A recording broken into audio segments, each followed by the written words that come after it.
Nadia here from Addicted Magazine with the man, the myth, the legend, Zakk Wylde. Wylde. Yes, that's right. That's what I tell the wife every time I come home. So anyways, but... Well, you know what? She probably gets that firsthand, so I'm pretty sure she knows at this point. So yeah, she just says, go bring the garbage out now.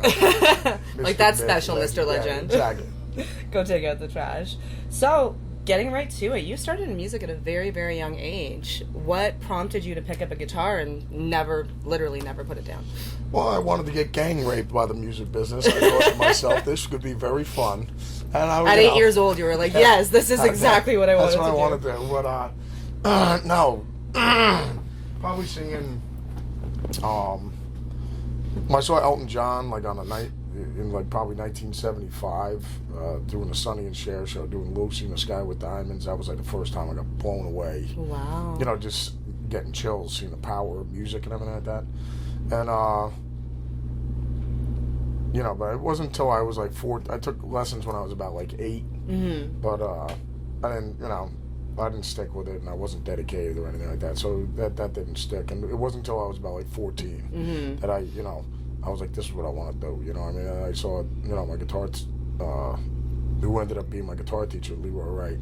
He, I think he was like the first guy I ever saw that had like long hair. He had a Harley Davidson hat on, and just like, you know, we started wailing on the, you know,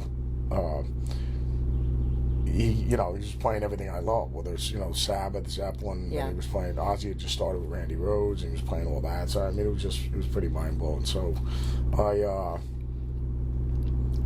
I took lessons with Leroy for about 2 years, but I mean, it was then, you know, when I was probably 14, I was like, this is what I want to do with my life. Wow, that's incredible. So you went from 8 years old, you picked it up, 14 years old, you dedicated to it, you are now, my math is terrible, I'm 49 now. There you go. I was going to say, you're kind of, you know, like in that age where most people will, you know, have put this down at this point, but you've clearly attained lots of success with this. You've, you know, name-checked a few people that were influences that you've now played with, which is incredible. Yeah, I mean, you know, I thank the good Lord every day, you know, when I wake up in the middle of the day and before I go to bed, you know, so that, you know. You're living the dream, literally. But yeah, without a doubt. And we, you know, between having our Black Label family and then, you know, getting to play every night. So, but, you know, I mean, JD will always talk about it. You know, the whole thing is you have lifers as well, you know, as far as any of our musician buddies and stuff like that. Because we have a lot of friends that don't play anymore, either quit and, you know, got married and had kids, and they were like, nah, I don't play anymore. And they were phenomenal musicians, you know what I mean? And it's like a shame. But the whole thing is then we have our other friends, you know, I mean, the whole goal is to get to Madison Square Garden. Yeah. But if you don't get there, the whole thing is if you're making a living playing music and that you're doing what you love, then you won. Yeah, 100%. You know what I mean? I'm just saying that because there's so many people that are not doing what they love doing. You know what I mean? Yeah. I mean, you know, to put it this way, like me and JD always talk about it. If we didn't have our Black Label family and I wasn't blessed with having Ozzy in my life and everything like that, so we would like probably own a music store, teach, we'd do our own things, we'd have a wedding band together, a cover band together. No, I mean, but everything would be centered around music. Yeah, we wouldn't be thinking of doing other things with our lives. Everything, like, the way we pay our light bill and the way we put food on the table is through music. You know what I mean? Whether we're teaching, whether we're doing, you know, but everything is surrounded around music. So yeah, nothing's really changed now. I mean, it's just on a bigger scale. And then if we had our small cover band and we lived in a small town, you'd still be doing what you loved and making a living. But it's still the same thing. Yeah. You know what I mean? Like whether you put a tour together, whether you're budgeting Led Zeppelin's tour, or you're budgeting your own band and you're getting in a van with a U-Haul. Yeah. A budget is a budget. Yeah. You know what I mean? Whether it's $100. It's the same job. It's just whether it's $100 or it's $100,000. Yeah. You know, if this is the money you have, it's like, all right, let's figure out how we can make this work. So, you know, I mean, it's a good time. Yeah. Without a doubt. So. I mean, you're definitely living the dream. And, you know, the next thing I was going to say is, like, clearly this is your calling. And you've just said it, you know, no matter what you wanted to do in your life, it's with music. And a lot of people, unfortunately, do give up along the way. And they don't realize that it is just about doing what you love and making a living at it some way, no matter what that scale is. I mean, if you hit any stumbling blocks or anything like that, well, that's you just make it work, though. You know what I mean? To me, as you know, if you get, and I mean, nothing but nothing. I mean, that's what life is all about. It's just 100%. A series of flat tires, and you just figure out, all right, well, let's just change a tire. Which one of us knows how to change a tire? It's like, all right, Phil knows how to change a tire. Let's fix a tire. and let's get to the Led Zeppelin concert. I mean, that's what. That's amazing. That's life in a nutshell. That 100% is it, and that was going to be my next question. So clearly, you stuck with it. You've done amazingly well. You would have stuck with it regardless. What are some of the hardships that you would say that kind of came in your way that you did overcome to get to the point that you're at now? Well, there are no obstacles because they're just another mountain to crush. It's like, put it this way, you get erectile dysfunction. Mm-hmm. You don't freak out. You don't lose your mind. No, there's a pill for that. We just take a prescription and we get some, Viagra or Cialis, whatever works best for you. Exactly. And next will be Black Label Man Root Enhancement. Man Root Domination. That's next. There you go. We'll have that going as well with the coffee. Add it to the empire. But you don't want to take both at the same time. We don't want people's hearts bursting out of their chest. I was going to say, that's a heart attack waiting to happen. It's always health first. Odin can help you get coffee. Odin can help you get it up. Pleasuring first, health second, whatever. This is derailed already, and I'm really, really excited about it, honestly. So, you played... derailed. This is where the train was This is where it was supposed to go, 100%. I say derailed in the best way possible. This is the best day of my life so far, for sure. So, you've played, like I said, you name-checked already some of the people that you admired and then got to play with. You've said that there's no such thing as obstacles or just mountains to crush. So what would you say then are some of the successes that you're super proud of and super excited about and that inspire you to keep doing what you're doing? Obviously, meeting Ozzy would have to be the biggest turning point, being a massive fan. And then... How'd that happen, from going to being a fan? And now he's the godfather of our oldest boy, so... How'd that happen? Family to us. So, it's just... No, I was just playing a club in New Jersey. Not even there anymore. Like Close Encounters, but it was just a little bar and a little club. But this guy Dave Feld saw me playing one night, and he knows Mark Weiss, who's a legendary rock photographer. And he was like, it was at the time, I guess, when they were auditioning guitar players. And I live in Jackson, New Jersey. I'm like, me and my girlfriend at the time, Barbara Ann, who's our wife and the mother of our 4 kids. So the whole thing is Bob was like, wow, that would be so great if you could, because you love Ozzy so much. And then I go, do we know the guys in Led Zeppelin as well? I don't know any of these people, So it's just, all they are is just people that I have posters on the wall. You know what I mean? So,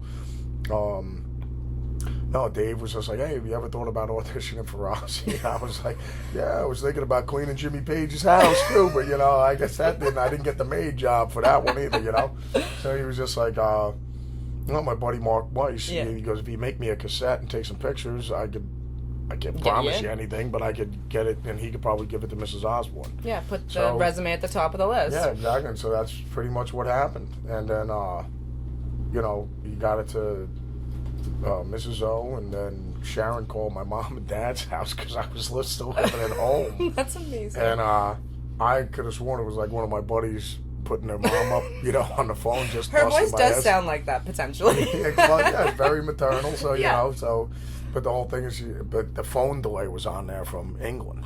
Oh, you can't fake that. This was before the cell phones and all that stuff. So, and I was just like, oh my god. And she goes, oh, is Zachary there? And we're gonna fly you out to L.A. and the whole 9 yards. So, at that point, I'd never been on a plane or anything like that. It was my girlfriend at the time, my wife Barbara Ann, she had me chained in the basement at the time, and has her until you were taking out the garbage, of course. And I was a sex slave boy, so that's how she used me for. Pre-garbage. But yes, that's what. And she still uses me for that to this day. As she should.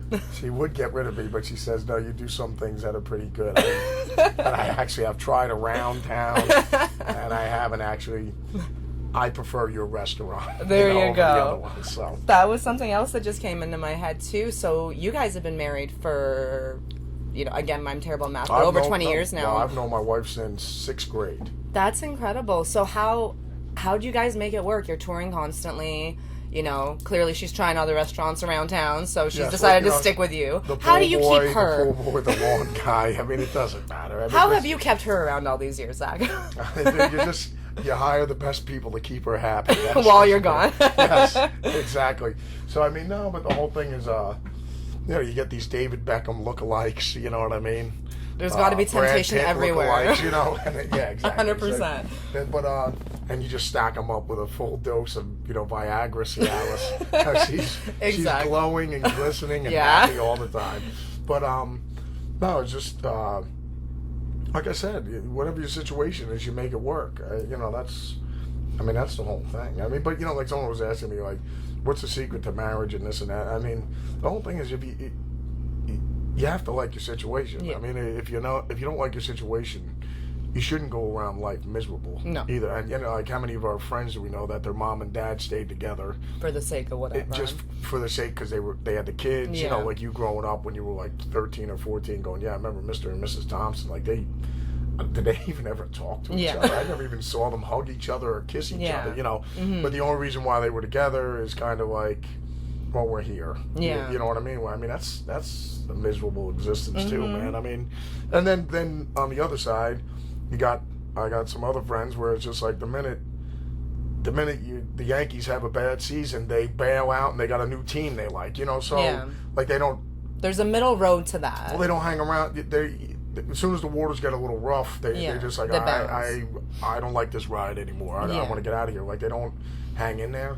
So, I mean, whatever, marriage counseling or whatever, I mean, I wouldn't go. My whole thing is you don't have friend counseling. If you don't like somebody, you don't like them. You know what I mean? It's just like, I'm not going to go to a counselor to tell me that I don't like somebody. I mean, if you're annoying the shit out of me and I don't like you, that's it. That's pretty clear. No, I mean, I'm just saying, whether it's friends that have screwed you over, this and that, you don't go to friend counseling. You're just like, I'm done with you. Yeah, and it's that's the same it. thing with and marriage. You just move on, So, I mean, but the whole thing is like, I mean, that's my only advice to being married. I mean, you have to like your situation. If you're miserable, you can't go around life like that either, man. So no, 100%. But no, I mean that's what I'm saying. So I mean, and I wouldn't change my situation for anything.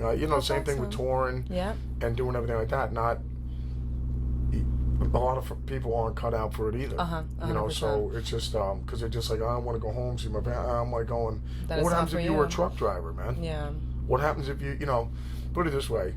If you got a fear of heights, you should not have jobs working on skyscrapers. Mm-hmm. It's just not good. And if you don't want to be away from home, maybe don't be in a touring rock band. Then I don't know. Maybe be in a what would be best for you, I guess, would be home and go out and do a local gig around town so you can be home in your bed every night. And listen, there's nothing wrong with that either. There's no 100%. Right way and there's no wrong way. So I mean, it's what you enjoy doing. And I think that's really, really great advice all around too. Like you, again, like I said, you found your calling and, it suits you and, you seem super happy. You've made it work with the wife at home. She's got her David Beckham's around the corner and all that. Exactly. As long as everybody's happy, and that's the best thing. And I think that especially in general, people are so concerned with like what they should be doing or what they think other people should be doing even and all our that. older kids, I just tell them, I said, don't do what me and your mother think you should be doing or whatever it is that you love, that you have passion for, that you wake up every day that you're going to be looking forward to doing.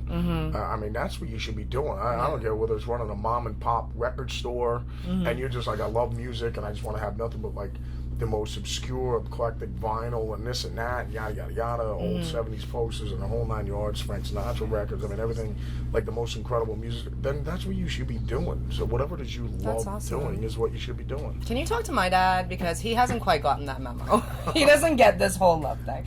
Anyway, that's my problem, not yours. So, talking about, your family, you're doing what you love and everything. You've done a lot of amazing collaborations. You just put out an amazing new record. Tell me about this new record. It's the first solo record you've done in 20 years, I hear. Yeah. What inspired you to do this? Well, we wanted to break the record. Everyone's like, why 20 years? Well, Chinese democracy took 15 years That's to make. right, it did. And we were like, that's the goal, is to break that record of 15 years.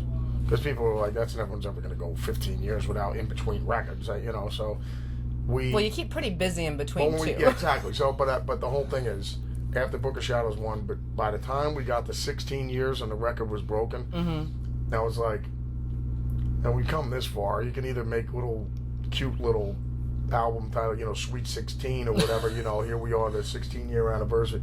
Let's just go to number 20. We're this deep in and, this way, and pad the number anyway. Yeah. So this way, the only one that could go probably unemployed for 20 years without doing anything would be maybe Richard Branson. Yeah. And he's got a record company, so there's a chance that it could happen. He might break your record. He could go 40 years. Yeah, you never know. And break the record. So, But you set the bar pretty high. That's pretty cool. Yes. That's impressive. So put it this way, whether anybody thinks this record's the best thing since sliced bread, or they're just like it makes a wonderful beer coaster, the whole thing is we own Frisbee, the record. Whatever. Exactly. Yeah. That's or awesome. marital aid. Who knows? Well, it sounds amazing. I took a listen to it earlier, and I was really impressed by how much it surprised me. Like, it's super different than anything I thought that you'd put out.